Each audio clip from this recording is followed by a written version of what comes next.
Senate की कायमा committee बराए ख़जाना ने टैक्स कवानीन तरमीमी बिल 2024 की मंजूरी दे दी है, जिसके तहत जो टैक्स ऑडिटर्स और माहिरीन पर टैक्स गुजारों का डाटा है वो खुफिया रखने, नॉन फाइलर्स पर बैंक अकाउंट्स खोलने, गाड़ी या शेयर्स की खरीदारी और जायदाद की खरीदो फरोख्त पर पाबंदी लगाने की शिकें मंजूर कर ली गई हैं। अच्छा, अब सेनेट की जो कायमा कमेटी बराए ख़जाना है उसके इजलास में हाई रिस्क अफराद का डेटा बैंक्स के साथ शेयर करने की मंजूरी भी दी गई है। ये सब ऐसे वक्त में हो रहा है जब साल ख़त्म होने में सिर्फ रह गए हैं, अब कितने 4 दिन बाकी रह गए जी, हैं। जी हाँ, 4 दिन। 4 दिन बाकी रह गए और हुकूमत जो है टैक्स हदफ से 1 खरब रुपए दूर है।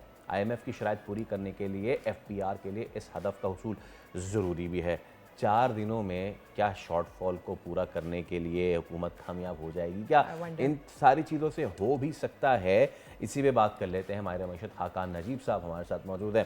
खाकान साहब, good morning, thank you so much for your time और उम्मीद करता हूँ खैरियत से होंगे। खाकान साहब, 4 दिन में ये टारगेट पूरा तो नहीं हो पाएगा। खाकान साहब, इज़ इट जस्ट कि हम टारगेट पूरा करने के लिए कर रहे हैं या फिर और भी इसके पीछे कोई मुहर्रकात है? अस्सलामुअलैकुम। इन दो चीज़ों को अगर सेपरेटली रख के देखें या तो एक तो ये है कि आपने 13 ट्रिलियन का एक टारगेट तय किया हुआ है आईएमएफ के साथ साल का। उसमें से ये कहा है कि 6 ट्रिलियन 6,000 अरब रुपया पहले 6 माह में आना है। अगर आप पहले 5 माह की कारकर्दगी देखें तो उसमें से शायद 340 अरब रुपए के करीब का शॉर्टफॉल है।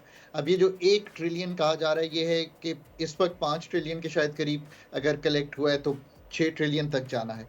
सो ओवरऑल 340 अरब का शॉर्टफॉल है before we went into the last month. Let's see कि लास्ट मंथ में कितना शॉर्टफॉल आता है और उससे आप ओवरऑल डिटरमिन कर पाएंगे कि 6,000 अरब से आप कितने शॉर्ट हैं और फिर नेक्स्ट 6 मंथ्स में कितने शॉर्ट रहते हैं।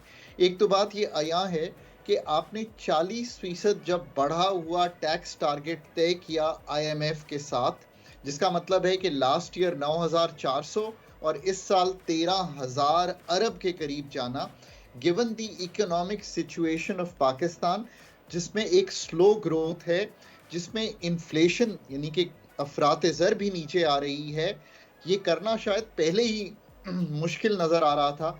सो आई थिंक ये गुफ्तगू तो वहीं हो जानी चाहिए थी। मैंने हमेशा is a matter of good negotiation, your good homework, your good macro के नंबर्स, योर फिजिकल के numbers, and then modelling them and convincing the IMF कि ये 40% का जो अहदाफ तय हो रहे हैं ये शायद रियलिस्टिक नहीं है बढ़ाने के लिए अपना टैक्स का पूरा जो हुजम है कंपेयर टू लास्ट ईयर। एक तो ये बात हो गई। अब ये है कि दूसरी क्या चीज़ करने वाली है, जो लॉन्गर टर्म काम है करने के, वो तो ब्रॉडनिंग ऑफ टैक्स बेस है। मैं आप अगर टैक्स बेस में हैं, हम फाइलर हैं, हम अपने उस निज़ाम से चलते हैं कि जितनी वेल्थ है उसी के हिसाब से खर्च करते हैं, हम अपनी इनकम पर टैक्स देते हैं, हम अपनी कोई और इनकम आपकी शेयर से आ रही है या कोई कारोबार से आ रही है हम उस पर टैक्स देते हैं। और एक कैटेगरी है पाकिस्तान में बहुत से लोगों की जो अपना एक तो टैक्स पूरा नहीं फाइल करते और दूसरी कैटेगरी है जो फाइल करते ही नहीं है, जिनको हम नॉन फाइलर कहते हैं। तो अब ये कोशिश की जा रही है कि नॉन फाइलर जो है वो तो शख्स रह सकता है जिसने छोटी गाड़ी खरीदनी है, ये आसान अकाउंट जिसको हम कहते हैं, छोटे अकाउंट्स खोलने हैं, छोटा काम करना है।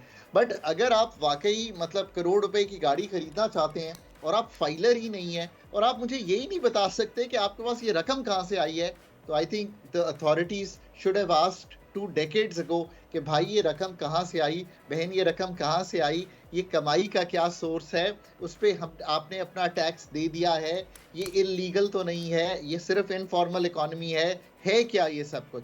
सो आई थिंक ये करने की कोशिश की जा रही एंड है। That is again the I question Khaqan sahab, this is the main issue कि जो तनख्वाहदार है उसकी तो कट जाती है, मेरी आपकी हम सबकी कट जाती है, लेकिन ये 2 दहाइयों पहले उन लोगों से पूछ लेना चाहिए था जो अब हम आके इस कॉगमार में फंस गए हैं। और आपको बहुत अच्छी तरह पता है वो कौन कौन सी इंडस्ट्रीज़ हैं, कौन सी बहुत बड़ी बड़ी कंपनीज़ हैं जो कि ये नहीं कर रही हैं। सो वो स्टेट से बड़ी हैं, वो इस रियासत से बढ़कर हैं जो हम उनको नेट में नहीं ला पा रहे। ये बात आपकी ठीक है और इसका आप ये देखिए ना कि अगर 10-12 अरब डॉलर पाकिस्तान से बाहर दुबई में पाकिस्तानियों का पड़ा है तो वो पैसा तो कमाया पाकिस्तान में ही गया था ना और यस। फिर ट्रांसफर हुआ। एक बात। दूसरी बात, अगर अथॉरिटीज ये खुद कह रही हैं कि 7,100 अरब जस्ट इमेजिन द अमाउंट कि हम ये अमाउंट हमें अगर टैक्स लॉज लागू हो जाएं मुल्क के जो इन अफेक्ट हैं इस वक्त, तो हमें ये अमाउंट जो है आनी चाहिए थी। ये आप जरा सोचने की कोशिश की, 7,000 अरब रुपया कह रही हैं My कि यानी God. कि तकरीबन 50% more than what we are targeting should have been collected. ये 25 अरब डॉलर बनता है, मतलब जरा इसको सोचिए।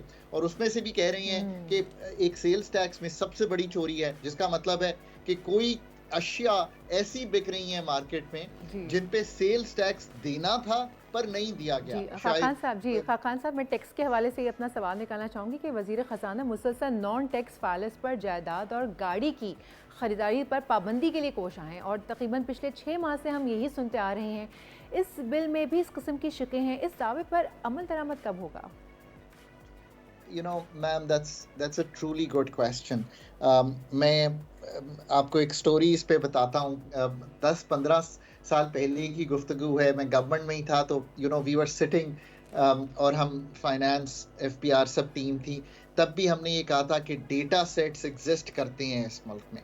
मतलब व्हेन आई से this with a lot of heavy heart, कि नादरा का बहुत अच्छा डेटा है, बैंक अकाउंट्स का बहुत अच्छा डेटा है, हमें मैडम की जायदाद का डेटा भी पता है, हमें मैडम की गाड़ियों की परचेज का डेटा भी पता है, हमें मैडम की एयर ट्रैवल का डेटा भी पता है, हमें मैडम के क्रेडिट कार्ड ट्रांजैक्शंस का भी डेटा पता है।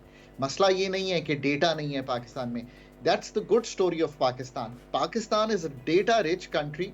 और अगर आप हाई नेटवर्थ क्लाइंट्स, जिनकी कल बात भी हुई अथॉरिटीज़ ने की, उनका डेटा देखें तो वो ज़्यादा फॉर्मल डेटा है, बिकॉज वो तो क्रेडिट कार्ड से खर्च भी कर रहे हैं, उनके बैंक अकाउंट्स हैं, वो कोई कैश लेके नहीं घूम रहे शायद इतना। अब बात ये है कि ये पुट टुगेदर करना कि मैम की एक्चुअल इनकम क्या है, मैम की स्पेंडिंग क्या है, are they matching with each other, और is she under filing, that's the real story. और फिर ये देखना कि वो 1 करोड़ की गाड़ी कैसे परचेज की गई, और फिर इसमें जो लूप होल्स हैं उनको बंद करना कि आप रेमिटेंस लगाई जाएं और हम सवाल ना पूछें। मुझे याद है फिर हमने 1 करोड़ की इस पे सवाल पूछने की जो है कदगन लगा दी, फिर हमने 50 लाख अरब कर दिया है उसको अब। So yes, what one is trying to do, but we are very slow in this, that's the problem। हमें बहुत ही इसको डेटा माइनिंग को, जिसे कहेंगे तंदही से करना चाहिए, एक्सपेडाइटेड करना चाहिए, ताकि हम इन लोगों तक पहुंच सकें।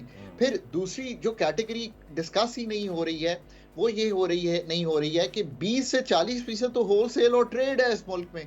सो वो होलसेल और ट्रेड को लाने में अगर आज भी हम ये समझते हैं कि it's a difficult proposition, I agree, but then that is really where the meat is। और इसीलिए तो जो तनख्वाहदार तबका है वो अनकंफर्टेबल है, क्योंकि आप उस इतने बड़े तबके को बाहर रखे हुए हैं, और पॉइंट ऑफ सेल्स भी हम नहीं लगा सके, जिसका मतलब है पता नहीं हम जो जीएसटी देते हैं वो जाता भी है कॉफर्स में कि नहीं जाता। तभी तो कहा जा रहा है कि 3,000 अरब से ऊपर का जो गैप है इस 7,000 अरब में, वो आ ही रहा है सेल्स टैक्स, यानी कि जीएसटी जो हम पे करते हैं या करना चाहिए हमें। सो ये सारी बातें जो हैं, दीज आर कॉम्प्लिकेटेड इश्यूज। एक तो ये है कि ये अगले 1, 2, 4, 6 महीने में हल होने वाले नहीं है। इसको पहले हमें प्राल को बहुत अच्छा ऑटोमेशन सेंटर बनाना पड़ेगा, हमें एफपीआर में एक तवातर से लोग ऐसे पोस्ट करने पड़ेंगे जो 3 साल इस प्रोग्राम को लेकर चलें, उनके अहदाफ तय करने पड़ेंगे। बहुत से हमारे जो फाइलर्स हैं वो तो एक इस तरह के फाइलर्स हैं कि नील फाइलिंग कर देते हैं, उसका कोई फ़ायदा नहीं होता, तो we have to go after them. फिर डिजिटलाइजेशन का मतलब ये भी है कि हम स्टैंप लगाएं हर सिगरेट निकलने पर जो निकलता है, हर शुगर जो निकलती है, हर mineral water, so that we know कि क्या प्रोड्यूस हो रहा है। So we have to go into track and trace. अब ये इतना बड़ा काम है पाकिस्तान में, पर ये भी मानना पड़ेगा कि आज 7th डेकेड ऑन हम ये काम नहीं कर पाए, और इसीलिए आज भी डिपेंडेंस है हमारी इनडायरेक्ट टैक्सेशन पर, और जो टैरिफ्स हैं, यानी कि जो हमारे इस वक्त टैक्सेस हैं, वो मैन्युफैक्चरिंग पे 40%, इंडिविजुअल्स पे हाई, नॉन इंडिविजुअल्स या अकाउंटेंट्स इन पे हाई। इसकी वजह से वेल्थ मूव्स टू कंट्रीज जहां पे टैक्सेस नहीं है, इंडिविजुअल्स मूव टू कंट्रीज जहां पे टैक्सेस नहीं है. This story needs to be rewritten in Pakistan. This story is not relevant any more for a country जो चाहती नहीं है ऐसे लोगों को जो इस तरह के काम कर रहे हो पाकिस्तान में. खान साहब, ये जो स्टोरी हमें रीराइट करनी है उसमें एक पन्ने का और इजाफा कर देते हैं कि अगर टैक्स लेंगे तो सहूलियात भी देंगे. Thank you so much for your time. It was a pleasure having you and let's see कि अगले 4 हैं उन 4 दिनों में हम ये टैक्स कितना इकट्ठा कर पाएंगे भी या नहीं कर पाएंगे, या फिर ये उसी तरीके के दावे रहेंगे जो पहले भी हुए थे कि आप गाड़ी नहीं ले सकते, आप प्लॉट नहीं खरीद सकते, काफ़ी अरसे से हम यही सारी बातें सुनते आप पानी नहीं पी सकते, आप सांस नहीं ले सकते, लेकिन हम ब्रेक ले सकते हैं. हम ब्रेक ले सकते हैं, लेते हैं ब्रेक.